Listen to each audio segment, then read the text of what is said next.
Have you ever heard of a mother having a baby that is not biologically hers?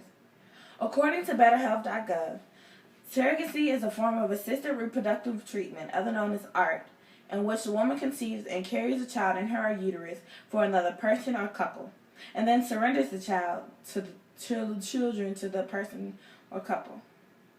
After researching surrogacy, I feel that I have credibility about the subject.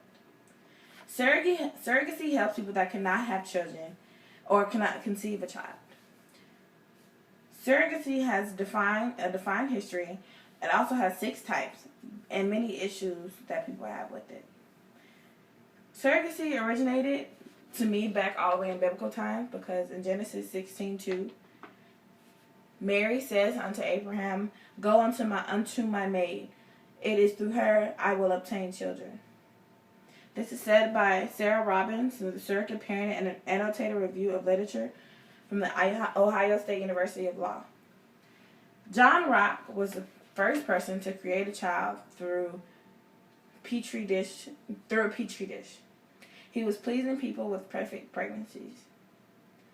Louise Brown was the first petri dish baby. She was born in England through in vitro fertilization. And this is my aid. It's a graph of the different countries and how some of them have laws against surrogacy and some of them also have bans against surrogacy.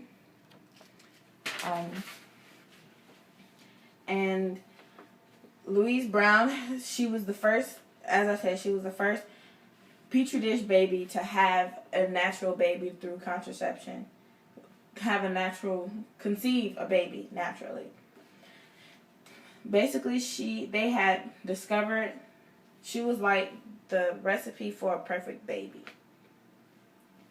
From that, there are 2 different types of surrogacy. There's traditional and there's gestational.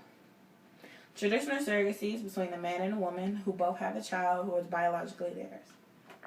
Traditional surrogacy and a sperm donor is for a woman when the woman takes the surrogate mother's eggs and the father's sperm and use that to conceive a child. Gestational surrogacy is with an egg donor is when the mother cannot conceive children. So they take an egg donor and the father's sperm and put it in the surrogate mother to have a child.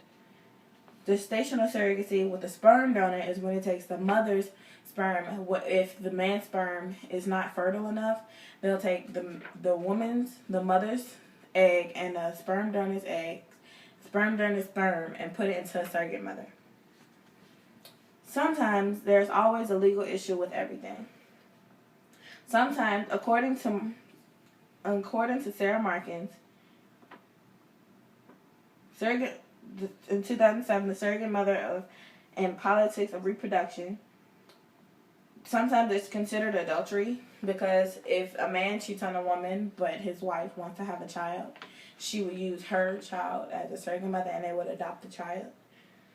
Binding surrogacy, sometimes legal surrogacy is really expensive. It can cost up to $100,000. So what people do is they would do it not illegally, but they wouldn't have any papers or contract with it. So sometimes the surrogate mother will sometimes form a bond with the child, and sometimes may end up wanting to keep the child, even though that there's no legalization between the two. So legally, she can keep their child because there's no papers or contracts in the situation. And this is from Noel King, 1980, from The Legal Problems of Surrogate Motherhood, the Southern Illinois University as the Law Journal. There's also psychological problems because of child development. Eventually, you have to tell the child that they were not conceived through natural conception. So it's basically thought upon of when do you tell the child, how do you tell the child, will the child react, will they have psychological issues. Even then, you can come to the point of will the child grow up healthy, as in sometimes there are defects with the surrogate mother's uterus and the child can come out with Down syndrome or any type of defect, and sometimes the legal biological parents would sue the surrogate mother because they felt like their child she brought the child in with a defect and now they have to live with the child, and sometimes that at that point the biological parents don't even want the child at that point. So it's at the point where either the surrogate mother puts the child up for adoption or she legally adopts the child.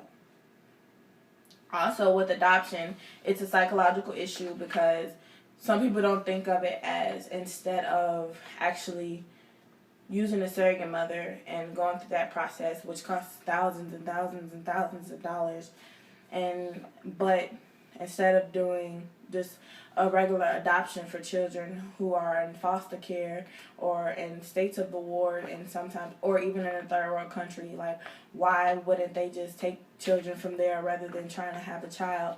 But sometimes people want children that actually look like them or their child. But if you can't have a child, then why wouldn't you just have a child that you can adopt that actually needs to be adopted?